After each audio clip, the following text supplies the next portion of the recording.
Jaring ikan merupakan tradisi masyarakat Gunung Lapan Dewa di Buton Selatan, Sulawesi Tenggara. Dilakukan setiap tahun sebagai ritual wujud rasa syukur.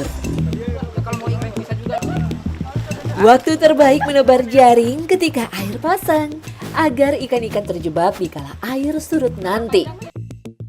Jaringnya lebar sekali, mencapai lebih dari 1 kilometer. Wah!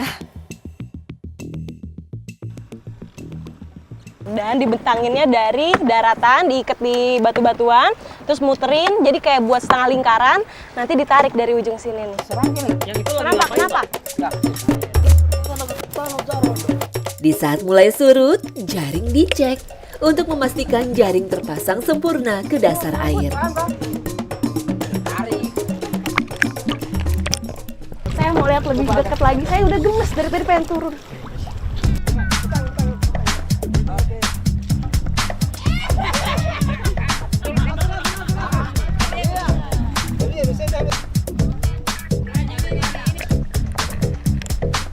Kini saatnya menarik jaring.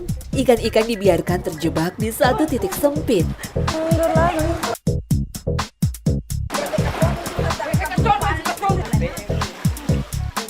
Jadi ikan-ikannya ada di tengah sini nih. Kita tinggal ngambil aja. Ada yang pakai tombak, ada yang pakai spear gun. Gede banget. Itu ikan apa? Hah? Mubara. Gimana megangnya? Ikannya segede gini, lihat. Oh, ini ikan apa? Mubara. Juga daripada yang tadi.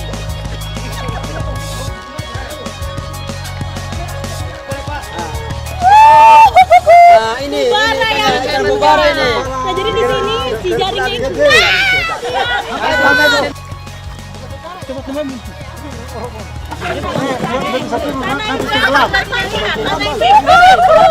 Nanjaknya sampai ke bawah.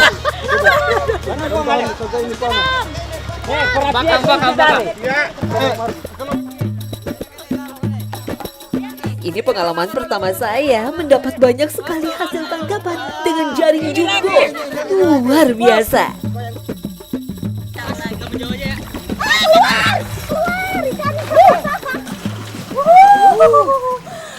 Hasil tangkapan kita hari ini sepertinya sudah cukup. Nah, habis ini kita mau ke kampung. Ikutin jejak saya. Jejak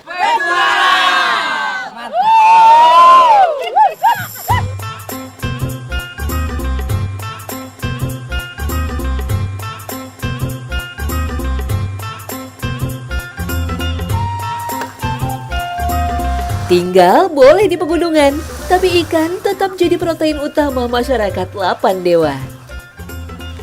Ada satu olahan khas ikan di sini, menggunakan belimbing wulu sebagai bahan utamanya. Nama menunya parende. Bawang merah diracik dengan kunyit, tomat, dan beragam rempah lainnya untuk menguatkan rasa.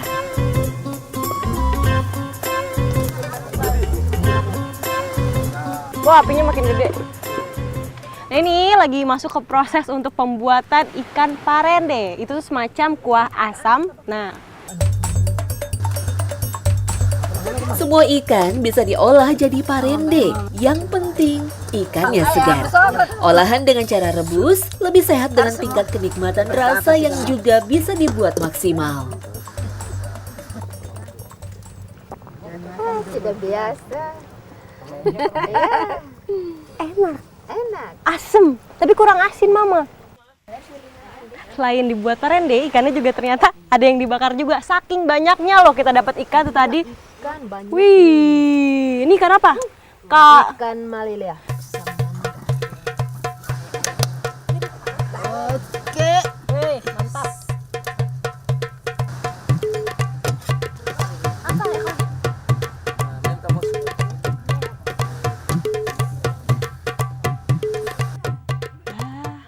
Pada bengong, Bapak. Sini semuanya.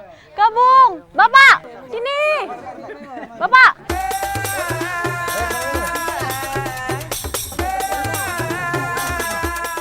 Di Buton Selatan, olahan ikan parende sangat populer. Sup ikan bumbu kuning ini dikenal kelezatannya.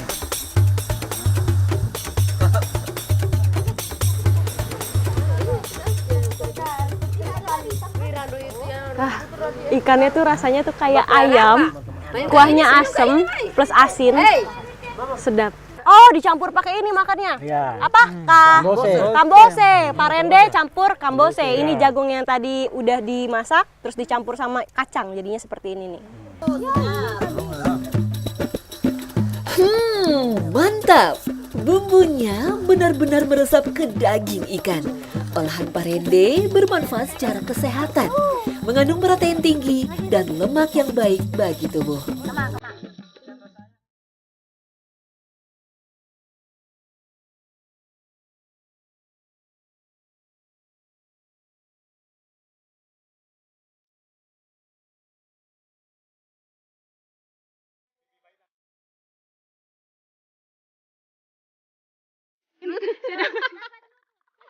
Ini saya lagi sama masyarakat Wako Balu Agung. Nah, ini lagi mencari sumber protein di sungai ini. Carinya itu siput air tawar. Kalau di sini namanya apa, Mama? Baoe. Bokoeo. Satu lagi, aktivitas masyarakat khas yang unik dari Muna, Sulawesi Tenggara. Ya, mencari siput air tawar. Tradisi turun-temurun di desa Woko Balu Agung, Kabangka, Sulawesi Tenggara. Sumber mata air di Woko Balu menjadi favorit spot mencari siput. Banyaknya eceng gondok dan lumut yang menjadi makanan hewan bercangkang ini membuat populasi siput melimpah. Nggak dapat dari tadi.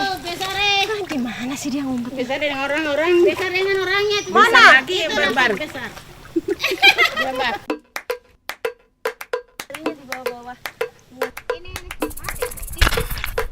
Bokoweo, sebutan untuk siput di sini, merupakan jenis dari siput gondang. Cangkang besar menjadi ciri khasnya. Dapat. Goreng.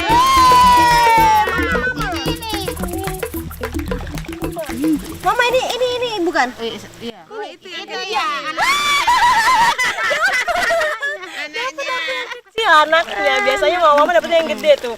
Nah, siput-siput ini tuh biasanya memang hidupnya di sungai seperti ini dan bawahnya berlumpur karena kalau misalnya berarus dan terlalu bersih dia tidak mau dia. Ini dapat. Tuh, di mana itu di bawah? Di bawah. Ya, dapat. Mana? Ini. Curang. Ini saya agak bete dikit soalnya mamanya dari tadi dapet mulu. Dapat. Goreng. Siang hari, siput aktif mencari makan, sehingga pergerakannya mudah diendus.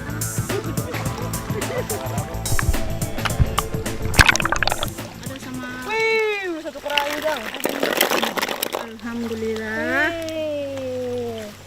Aduh. Tuh kan, karena memang bawahnya lumpur jadi agak-agak licin jalannya. Jangan kayak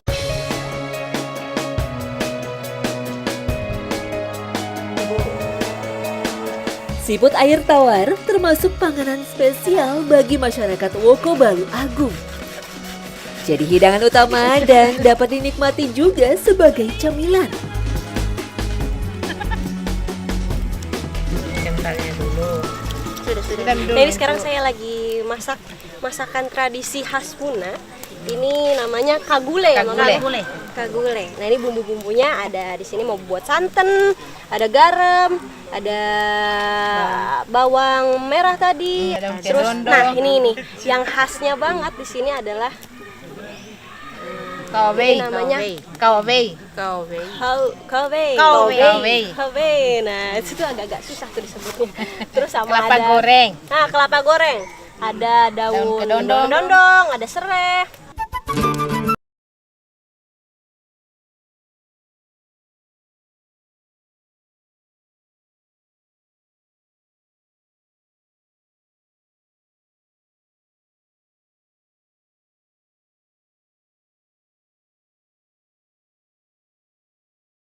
dipisahin dari kotoran-kotorannya, baru nanti dimasak lagi untuk diproses lagi.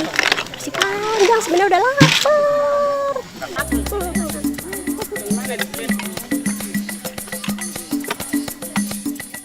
Ada cara menikmati siput air tawar. Isi perut wajib dipotong untuk membuang kotoran. Selain rasanya tidak enak, isi perut siput dapat menimbulkan efek samping.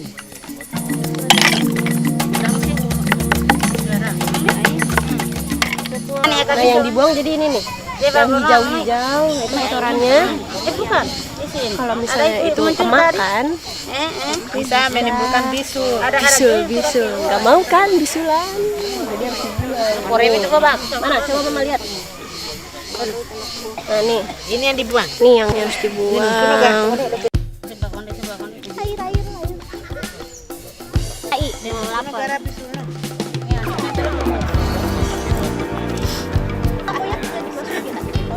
Nah ini uniknya di sini masaknya tuh pakai kendi. Biasanya kan kendi buat minum ya, tapi ini di sini memang tradisinya di Muna pakainya masaknya pakai kendi. Kendi diyakini dapat memberi rasa khas yang akan meresap ke daging siput.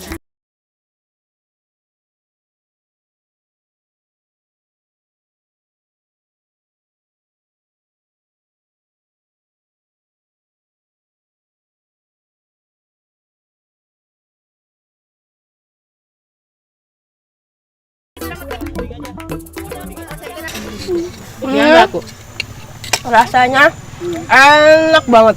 Rasa si daging siputnya ini kayak ampela ayam dicampur kuahnya.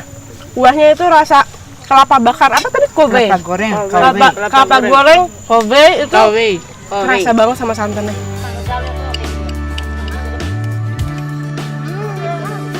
Mengkonsumsi siput air tawar dengan takaran yang cukup akan memberi efek positif bagi tubuh. Selain mengandung sumber protein yang sangat tinggi, siput air tawar kaya zat selenium yang ampuh mencegah kanker.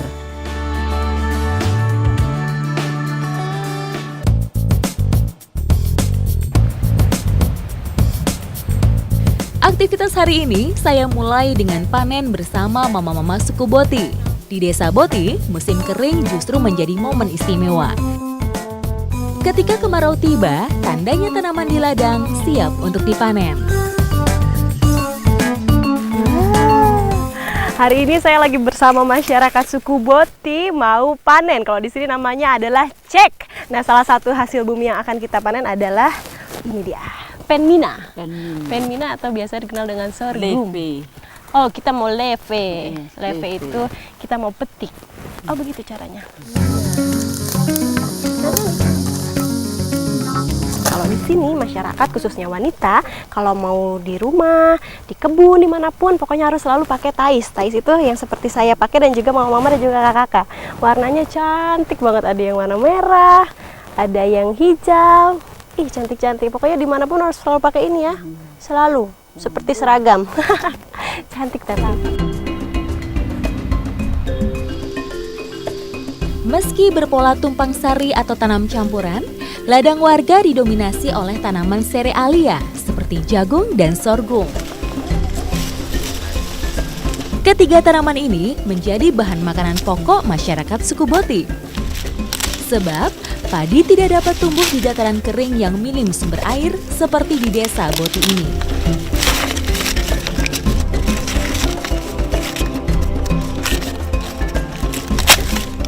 Kalau lagi masa panen di sini nggak satu hasil bumi aja yang diambil, tapi sekalian kalau lagi ke kebun semuanya diambil. Ini selain penmina kita juga ngambil pena. Pena itu kalau di sini jagung.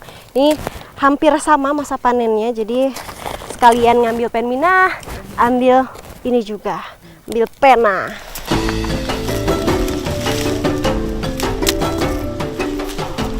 Masih di satu areal yang sama, di perkebunan jagung dan juga perkebunan penmina. Jadi sekarang kita lagi ngambil sain. Ini kalau dari bentuk fisiknya tanamannya mirip sama rumput, jadi agak-agak nggak kelihatan. Kalau dari jauh kita harus mendekat dulu supaya bisa terlihat bunga-bunganya. Sain adalah sebutan lokal untuk bilat mutiara. Tanaman ini bisa tumbuh di daerah dengan kesuburan tanah rendah. Tumbuhan bernama latin Penicetum glaucum ini sudah menjadi makanan pokok di Asia Selatan dan Afrika sejak zaman prasejarah. Nah, hasil bumi yang sudah dipanen biasanya ini langsung dibawa ke rumah adat untuk diberikan, diserahkan kepada ketua adat untuk didoain sebagai tanda terima kasih kepada para leluhur karena telah diberikan hasil panen yang cukup baik. Setelah didoain, ini biasanya jagung dan juga ayam langsung dibakar. Kita masak bareng-bareng supaya aromanya tercium sampai ke leluhur. Sementara, penmina dan sain hasil panen tadi akan disimpan di lumbung. Berbeda dengan pena atau jagung yang habis dipanen, bisa langsung dimasak, bisa langsung diolah. Khusus untuk penmina dan juga sain, ini harus ditunggu dulu selama 1 tahun supaya ini kering. Nah, ini yang saya pegang, ini adalah sudah panen, bekas panen tahun lalu ya kakak ya berarti ya ini. Bekas panen tahun lalu, mau kita masak sekarang. Sebelum dimasak, kedua hasil bumi ini harus ditumbuk agar kulitnya terkelupas. Karena hanya bagian dalamnya saja yang bisa dikonsumsi.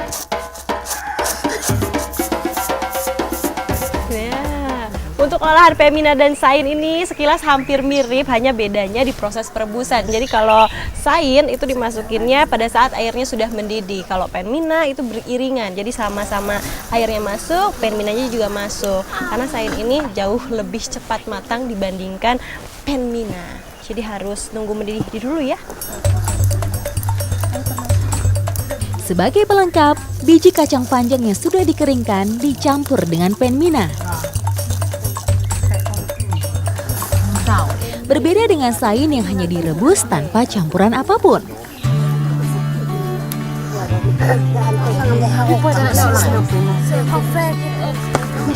Inilah saat yang paling istimewa, makan bersama hasil panen pertama. Sederhana namun penuh makna.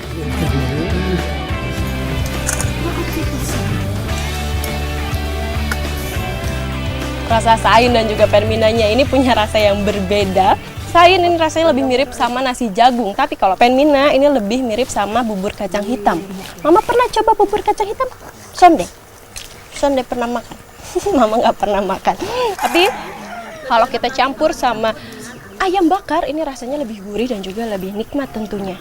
Kalau di sini enak mina. Mina itu enak. Penmina dan sain mengandung serat dan karbohidrat setara dengan nasi pada porsi yang sama. Hanya saja kandungan gula pada sorghum dan millet mutiara jauh lebih rendah, sehingga mampu mencegah diabetes serta peningkatan gula darah.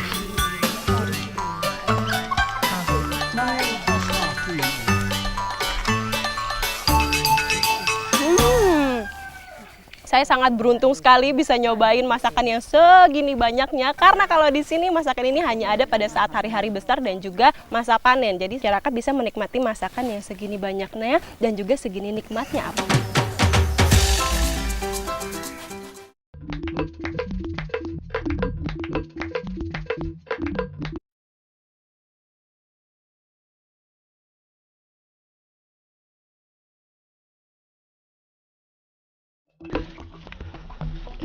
Wanita di setiap daerahnya pasti punya rahasia kecantikannya tersendiri. Seperti sekarang saya lagi mau bikin ramuan kecantikan untuk masyarakat suku Boti. Nah, ini salah satu bahannya lagi saya ambil sama kakak-kakak, namanya Klovo. Tapi masih ada bahan lainnya selain ini.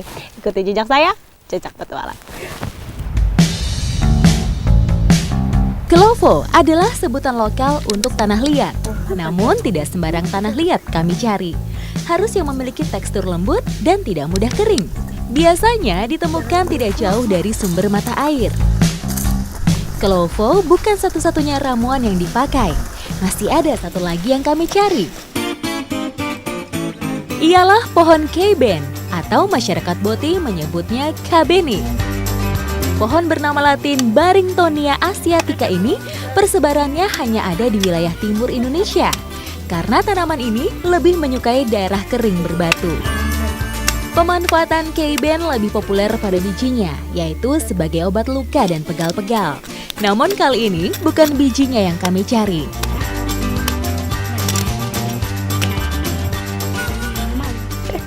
Nah, ini dia bahan selanjutnya untuk kita membuat ramuan kecantikan, yaitu pohon kebene. Yang kita ambil adalah bagian kulitnya, tapi bukan kulit luarnya, melainkan kulit kedua setelah kulit luar, jadi yang berwarna merah seperti ini. Ini yang akan kita olah dan katanya ini bisa memperhalus bagian rambut. Wah, menarik sekali ya, tapi ini tidak ada wanginya. Tidak ada wanginya ya. Agar lebih mudah digunakan di kulit kepala dan rambut, Klovo dan Keiben harus kami racik terlebih dahulu. Untuk Klovo harus dicampur dengan air supaya lunak dan tidak menggumpal. Taruh lagi ya, masih banyak. Nah, ini sebelum kita keramas, kebene dan juga klovonya harus dicampur dengan air. Khusus untuk kebene ini harus ditumbuk atau dititi supaya air-air yang ada di dalam kebene ini keluar dan kandungannya bisa untuk menghaluskan rambut.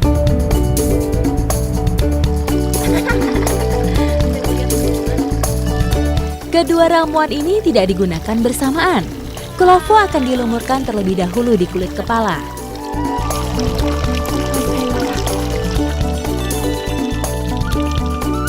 Klovo dipercaya masyarakat Boti dapat menyehatkan dan membersihkan kulit kepala dari ketombe. Sementara Keiben digunakan untuk menghaluskan rambut.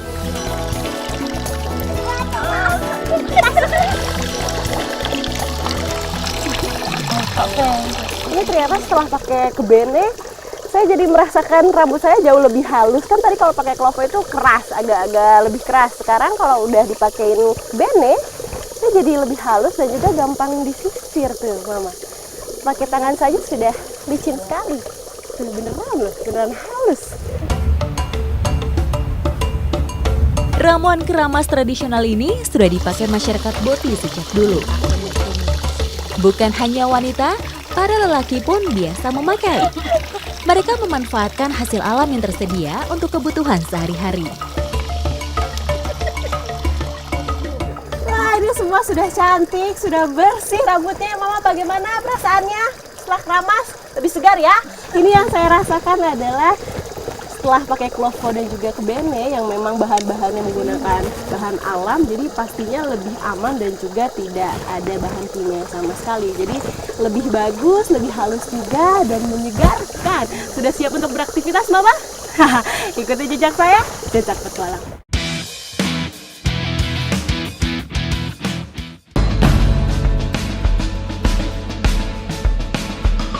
Selain pesona pantai, Seram Utara memiliki daya tarik keindahan dari hutan hujan tropisnya. Alam yang terjaga dan jenis pohon yang bervariasi membuat hutan ini menjadi surga alami satwa-satwa liar. Burung salah satunya.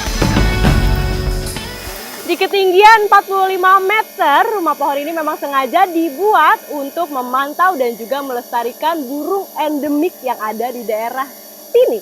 Dan terbukti dengan ketinggian setinggi ini, saya bisa melihat banyak burung yang terbang dan juga sejajar dengan saya. Ikuti jejak saya, jejak petualang.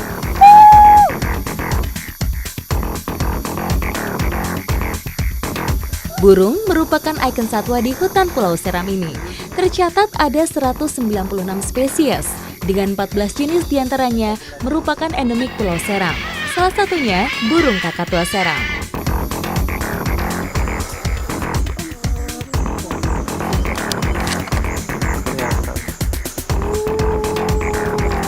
Ini burung apa ini? Bayan.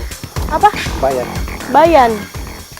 Oh, jadi jam-jam segini tuh waktunya dia mulai pulang ke rumah Ada dari yang habis. melintas, ada yang hinggap di sini. Itu kakatua. Ini di sini Mas. Bang, itu kakatua yang putih. Di sini.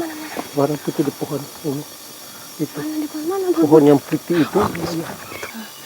Ini saya belum lama naik ke atas.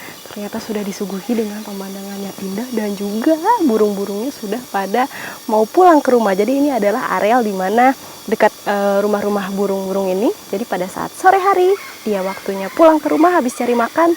Nah, dia berkeliaran di sekitar sini. Jadi kita bisa melihat. Tree platform atau rumah pohon ini memang sengaja dibangun swadaya oleh masyarakat desa Masihulan. Banyaknya peneliti dan turis asing yang datang untuk mengamati burung menginspirasi warga untuk membangun pondok di atas pohon agar pengamatan lebih mudah.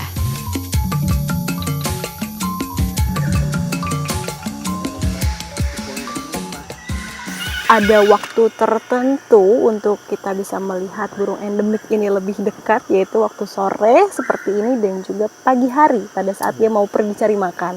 Tapi berhubung ini sudah mau malam, saya sama Bapak mau bermalam dulu di sini untuk melihat burung ini besok pagi. Semoga aja besok pagi dia banyak, dan harus pagi ya Om ya? Iya.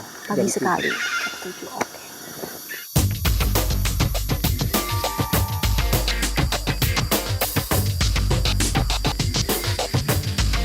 Cukup.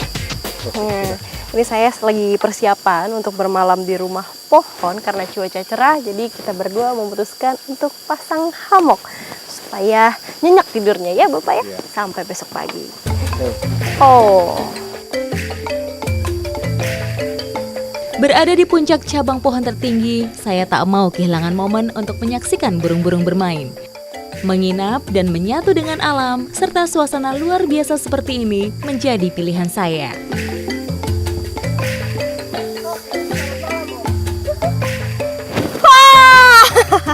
Ini adalah pengalaman pertama saya tidur di dalam hutan di rumah pohon dengan ketinggian 45 meter.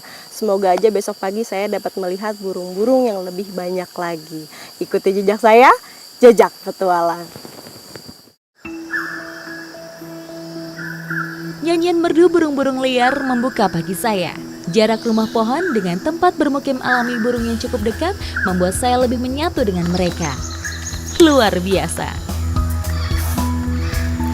Suasana pagi di rumah pohon. Ini udah mulai terdengar suara-suara burung karena ini adalah sebenarnya waktu yang cocok untuk melihat burung-burung terbang karena dia mencari makan pergi dari rumahnya.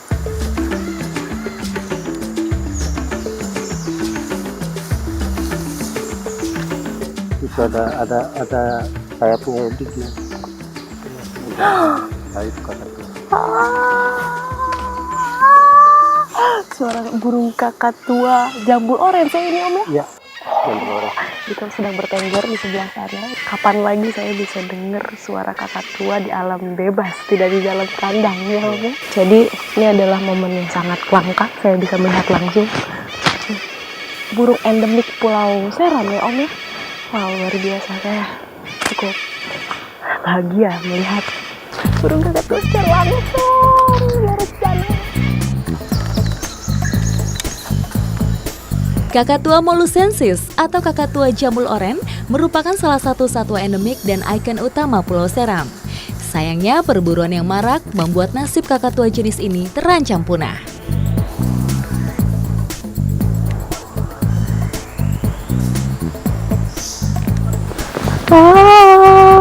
Itu di sebelah sana sudah ada burung bayan. Ini juga adalah endemiknya Pulau Seram. Tuh warnanya hijau dan ukurannya kecil.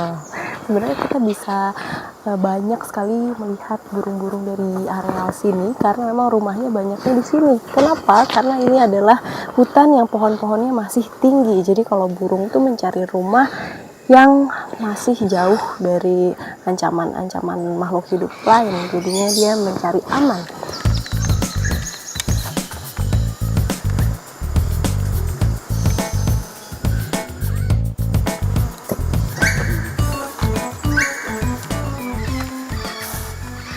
Wah, burungnya banyak banget ya Om ya.